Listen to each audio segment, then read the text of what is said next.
আসসালামু আলাইকুম। সবাই কেমন আছেন? আশা করি আল্লাহর দয়ায় ভালোই আছেন। আজকে আমি আপনাদের সামনে যে বিষয় নিয়ে আলোচনা করব সেটা হলো কিছু কিছু গ্রামীণ শিক্ষিত ছেলেরা যারা পড়াশোনা করেছে, ডিগ্রি নিয়েছে, কেউ বা টিচার হয়েছে, কেউ বা ডক্টর হয়েছে, কেউ বা ইঞ্জিনিয়ার হয়েছে।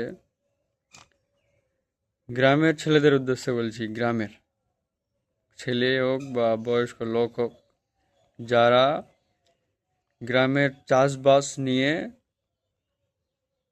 গ্রামের চাষবাসকে তুচ্ছ দেখায়। ওদের বাবাদের দাদুদের গ্রামে যারা বসবাস করতো আগে বা এখনো করে, তাদের আহ, জমি নিয়ে তাদের বেশি গর্ব, জমির উপরে বেশিটা ডিপেন্ডেন্ট থাকে। গ্রামের লোকেদের উদ্দেশ্যে বলছি, তারা জমি নিয়ে বেশি ডিপেন্ডেন্ট থাকে, তারা জমিকে বেশি ভালোবাসে। তবে ওইসব লোকজনদের ছেলেরা যে পড়াশোনা করে ডক্টর ইঞ্জিনিয়ার হয়, আরও কোনো আরেক ইত্যাদি প্রফেশনে যায়, তারা যখন প্রফেশন অর্জন করে নেয় তারপরে কি করে, তাদের গ্রামীণ জমিগুলো বিক্রি করে তারা শহরে শিফট হয়ে যায়। তারা ভাবে যে একটা বাড়ি করলাম, বাড়ির নিচে আহ, দোকান করলাম, ফ্ল্যাট ভাড়াতে দিলাম, তারপরে তারা সেটেল হয়ে গেল, জব করছে, বাস স্ট্যান্ডার্ড একটা লাইফ। জমির দরকার নাই, চাষবাসের দরকার নাই।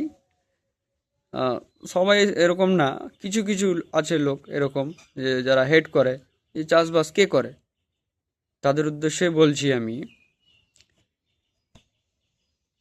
ইন্ডিয়াতে যত পপুলেশন আছে আর ইন্ডিয়ার এগ্রিকালচারে যত সব ফোকাস, ইন্ডিয়ার চাষবাসের আমদানি রপ্তানি যত আউট কান্ট্রিতে যায়, পড়াশোনা যদি করে থাকেন তো অবশ্যই গুগল চেক করে দেখবেন, most of the agriculture India থেকেই যায়, পণ্য উৎপন্ন হয়ে ইন্ডিয়া থেকে এক্সপোর্ট হয় অন্যান্য কান্ট্রিতে।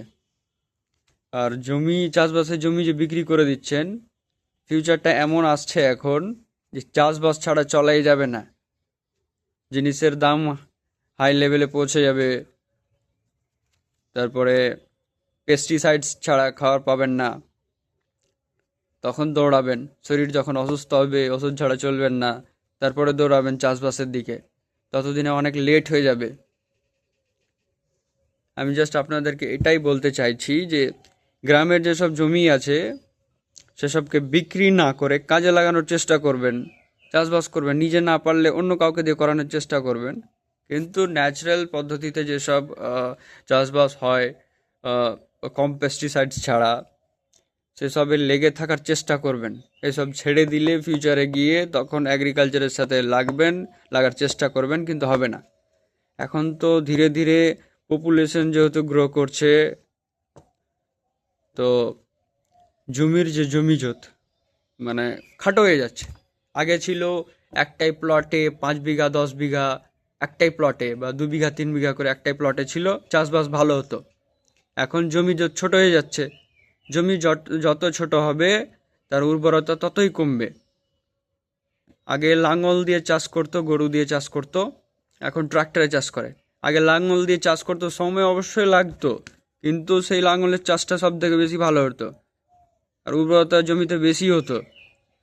আর আগে পেস্টিসাইডস ইউজ কম হতো, পেস্টিসাইডস মানে সার ইউজ কম হতো, ব্যবহার কম করতো, তাই বলে চাষবাস ভালো হতো। এখন পেস্টিসাইডসের পরিমাণ অনেক বেড়ে গেছে জমিতে, তার ফলে যেসব কেঁচো পোকামাকড় জমিতে থাকে, মানে ওই সব তো আমাদের বন্ধু, মানে চাষিদের বন্ধু।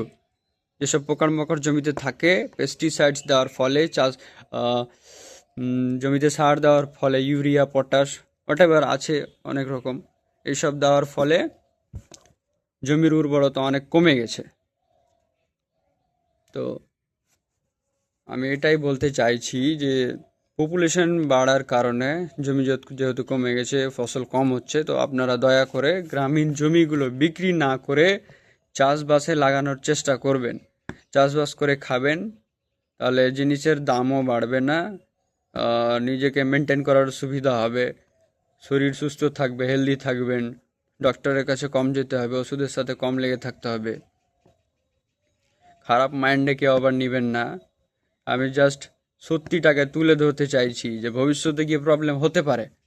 তখন জমি আবার খুঁজে পাবেন না, জমি বিক্রি করে দিচ্ছেন, তখন জমি খুঁজে পাবেন না। জমি কিনা তখন দায় হয়ে যাবে। এখন গ্রামীণ জমিগুলো অনেক সস্তায় হয়তো পাওয়া যাচ্ছে, যাদের টাকা আছে তাদের জন্য সস্তায়। আর শহরের জমিগুলো তার থেকে কমসে কম 3-4 গুণ বেশি দাম। চেষ্টা করবেন গ্রামের জমিগুলো বিক্রি না করে রাখবেন, ফিউচারে গিয়ে সেগুলো কাজে দিবে। বাস এইটুকুই বলতে চাইছিলাম। আসসালামু আলাইকুম, সবাই ভালো থাকবেন।